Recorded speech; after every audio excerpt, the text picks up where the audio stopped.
যুবসাথী এর form fill up যদি আপনি অফলাইনে করতে চান তাহলে আপনি এরকম টাইপের একটা ফর্ম পেয়ে যাবেন, যেটা দিয়ে আপনি ক্যাম্পে গিয়ে জমা দিতে পারবেন। এবং যদি আপনি অনলাইনে করতে চান তাহলে আপনি কিভাবে করবেন চলুন আমরা দেখে নিই স্টেপ বাই স্টেপ। প্রথমে এই যে ওয়েবসাইটটা আছে, ওয়েবসাইটে আপনাকে চলে আসতে হবে। তারপর এরকম একটা ইন্টারফেস খুলে যাবে। তারপর দেখুন এখানে লেখা আছে click to apply Bangla Yuvasathi, এখানে আপনাকে ক্লিক করতে হবে। তারপর এরকম একটা ইন্টারফেস আপনার খুলে যাবে, দেখে দেখুন লেখা আছে অ্যাপ্লাই অনলাইন, এখানে আপনাকে ক্লিক করতে হবে।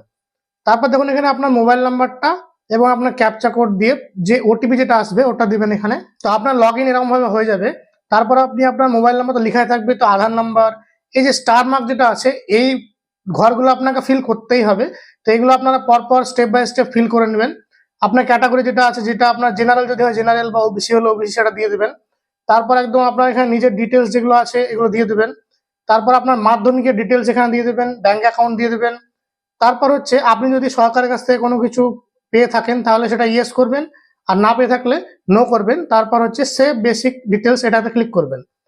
তারপর আপনার এরকম একটা ইন্টারফেস খুলে যাবে, যেখানে আপনাকে ডকুমেন্টস যেগুলো আছে, যেমন হচ্ছে আপনার মাধ্যমিক সার্টিফিকেট, মানে অ্যাডমিট কার্ড, তারপর মাধ্যমিকের certificate, Aadhaar card, voter card, bank passbook, তারপর আপনার কাস্ট সার্টিফিকেট থাকলে সেটা, তারপর রিসেন্ট পাসপোর্ট সাইজ ফটো এগুলো, তারপর সিগনেচার অফ দ্য অ্যাপ্লিক্যান্ট, এগুলো আপনারা পরপর এখানে আপলোড করে দেবেন। তারপর এই যে সেভ ডকুমেন্টসে ক্লিক করবেন। তারপর আপনার এই যে ফাইনাল সাবমিট অপশনটা আসবে, এখানে আপনারা ক্লিক করবেন। তারপর আপনাকে এরকম একটা অ্যাপ্লিকেশন ফর্মের যে আপনার অ্যাপ্লিকেশন আইডি সেটা দিয়ে দেবে, এটা আপনারা সেভ করে রাখবেন। এবং আপনারা চাইলে অ্যাপ্লিকেশন ফর্মটাকেও আপনারা ডাউনলোড করে রাখতে পারেন। তো এটা করার পর আপনাদেরকে আর কোনো কিছুই করতে হবে না, ক্যাম্পে জমা দেওয়ারও কোনো প্রয়োজন নেই।